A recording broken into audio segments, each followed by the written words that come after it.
ఈ రోజు ఉదయం నుంచి రాత్రి వరకు కష్టపడిపోతూ చర్చికి వచ్చి ఈజీగా జరిగిపోతే ఇక ప్రార్థనే ఉండదు.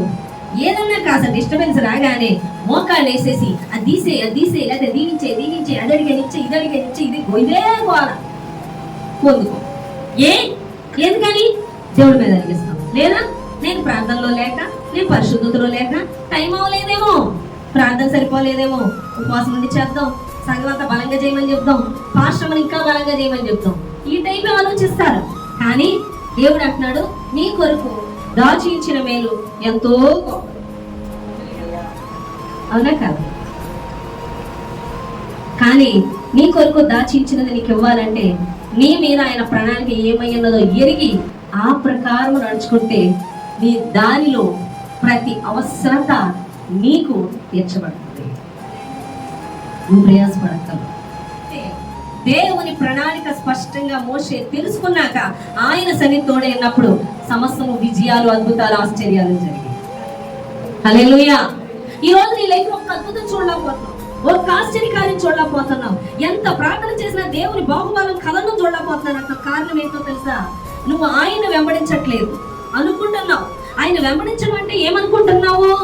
చర్చికి రావడం, బైబిల్ కొద్దిసేపు చదివాడు, ప్రార్థన చేశాడు, నీకు ఏ సమస్య ఉన్నది ప్రార్థన చేశాడు అనుకుంటున్నావు. అది కాదు దేవుడు వెంబడించడం అంటే. నువ్వు వస్తున్నావు చర్చికి, నువ్వు ప్రార్థన చేస్తున్నావు, నువ్వు వాక్యం చదువుతున్నావు, కానీ నీ గమనము, నీ జీవితము ఎలా వెళ్తుందో తెలుసా?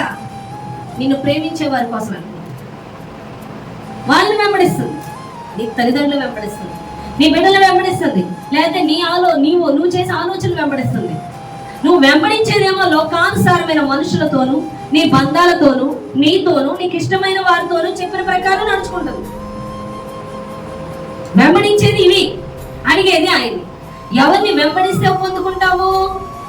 ఆయన్ని వెంబడిస్తే పొందుకుంటావు. కానీ ఏదో వాక్యం చదివేస్తే, కొంచెం ఏదో పెదవులతో ప్రార్థన చేసేస్తే ఏదో జరిగిపోద్ది కాదు. నువ్వు చదువుతున్న వాక్యము నీతో మాట్లాడాలి, నీకు గ్రహింపు కలగాలి. అసలు నేను పిలిచింది ఎందుకు, నీ మీద ఏ ఉద్దేశంతో పిలిచాడు, నీ మీద ప్రణాళిక ఏంటో డిస్కషన్ జరగాలి నీకు ఆయనకి. దానికేమో సమయం. మరి దేనికి ఎత్తాం? కళ్ళు మూసుకుని వాక్యం ఎత్తికెళ్తాం ఇలాగా. లేదా ఏం చెప్తాడా, ఏదో బాధతో వస్తే ఆ బాధ నీకు తొలగిపోను కాక అన్న వరకు పోయి ఎక్కుతుంది నీకు.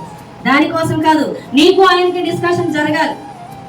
మండుతున్న పొదలో నుండి మోషేతో మాట్లాడుతున్నాడు. ఏమని? నేను ఇక్కడికి రప్పించింది ఎవరు? నేనే. ఇజ్రాయేల్ మొర నాకు వినబడుతుంది. ఫరో చేతి కింద బానిసత్వంలో ఉన్న వాళ్ళ మొర నిన్న అక్కడికి పంపించవలసి ఉన్నది. కాదు, బయలుదేరు. నా పక్షంగా ఫరో ఎదుట మాట్లాడి నన్ను ఆరాధించిన కొరకు నా ప్రజలను విడిచిపెట్టమని నువ్వు చెప్పు. అందుకంటే దీని మీద ప్రణాళిక. మోషే అంటున్నాడు, ఆహా నేను ఎత్తివాడిని. అవునా? ఎందుకే నీకు పుట్టించిన వాడిని ఏంటో నువ్వేంటో నాకు తెలియదు. మరి నువ్వు అలాంటి చెప్పడానికి లేవు. నేను చెప్పింది తెలియజేయడమే. ఇది డిస్కషన్ వాళ్ళిద్దరి మధ్య. అప్పుడు వెళ్ళేటప్పుడు అద్భుతాలు జీవితంలో జరిగాయి. నువ్వు ఎన్నాడు వాక్యం చదువుతున్నావు, నీకు ఆయనకి డిస్కషన్ జరిగిందా?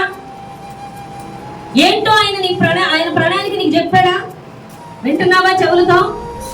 ఏదో నీ నన్ను వాక్యం చదువుకోతున్నావు, ఇచ్చే ఆశీర్వాదం ఎప్పుడు అవుతుంది? పిల్లల కోసం కాకులు చూస్తున్నట్టుగా. అంతేనే? కాదు, నీతో ఆయన మాట్లాడతా. నువ్వు ఎవరి దగ్గరికి వచ్చావు? సజీవుడైన దేవుడి యొద్దకు వచ్చావు. ఆయన చెప్పేది ఏంటో కాస్త విను.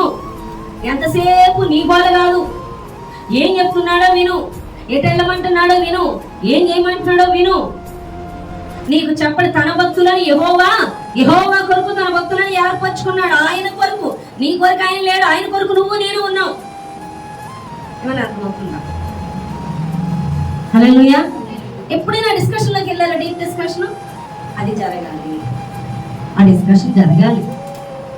జరిగినప్పుడు నేను ఎందుకు పిలిచాడో నీకు తెలిసినప్పుడు, ఆ పిలుపులో, ఆ ఏర్పాట్లో ఆయన్ని వెంబడించినప్పుడు, నేను వెంబడించడానికి ఉన్నప్పుడు నాకేమైనా ఈజీ అయిపోయిందా? నా అత్తగారి సంబంధులేగా, నా భర్తగా, నా పుట్టినరోళ్ళేగా, నా చుట్టుపక్కల అందరూ వ్యతిరేకమే. కానీ నా మీద ప్రణాళిక ఏంటో నాకు తెలిసినప్పుడు నేను నిలబడ్డా. కానీ ప్రణాళిక ఏంటో నీకు తెలియాలి, నీ మీద ఉద్దేశం ఏంటో తెలియాలి. నువ్వు ఆ గాడిలో ఫస్ట్ వెళ్ళాలి. నీకు అదే అర్థం అవట్లేదు. ముందు గుడ్డెందు చేలో పడుతుందంట. దాని సామెత చెప్తుంటే నాకు అర్థమైంది, ఆ తర్వాత అర్థమైంది. గుడ్డె చేలో పడినట్టు ఉంటుంది, గుడ్డె చేలో. అవును, గుడ్డెందుకు చేలో పడితే ఏం తింటుందో, ఎలా తింటుందో, ఏం దొక్కుతుందో దానికి దారి క్రమం ఉండదు. అలా గుడ్డోళ్ళ కింద వెళ్ళకూడదు. ఎందుకు వచ్చామో, దేని నిమిత్తం దేవుడు ఏర్పరచుకున్నాడో, అవునా కదా, పిలిచాడో అన్నీ తెలుసుకోవాలి. ఏం చెప్తున్నాడో వినాలి. నోవహు వాడు తన ఇష్టం వచ్చినట్టు కట్టలేదు. ప్రతి పిన్ పాయింట్ చెప్పుకుంటూ వచ్చాడు యేసయ్య. చెప్పాడు కాబట్టి వాడ కట్టగలిగాడు, లేకపోతే కట్టగలడా నోవహు? చెప్పాడు కాబట్టి జంతువులన్నీ లోపలికి వెళ్ళి లేకపోతే తీసుకెళ్ళగలడా? ప్రతిదీ చెప్పాడు. 100 సంవత్సరాలు ఆయనది వింటూ చేశాడు. నీ మీద ప్రణాళిక ఏంటో నీకు తెలియాలి. ఏంటో అర్థం అవట్లేదా? మాట్లాడుకున్నావా? సమయం లేదు మనకి ఆయనతో గడపడానికి. ఆయనతో మాట్లాడడానికి గడపడానికి సమయం లేదు. ఒకవేళ వెళ్ళినా ఆయన దగ్గరికి సమస్యతో వెళతాం. ఈ సమస్యతో గోలే మొదలెడతాం. తీసేయి, ఇది తీసేయి, ఇది తీసేయి, ఇది దీవించు, నమ్ముతున్నా, విశ్వాసము, బలమైన ప్రార్థన, ఇదే గోల.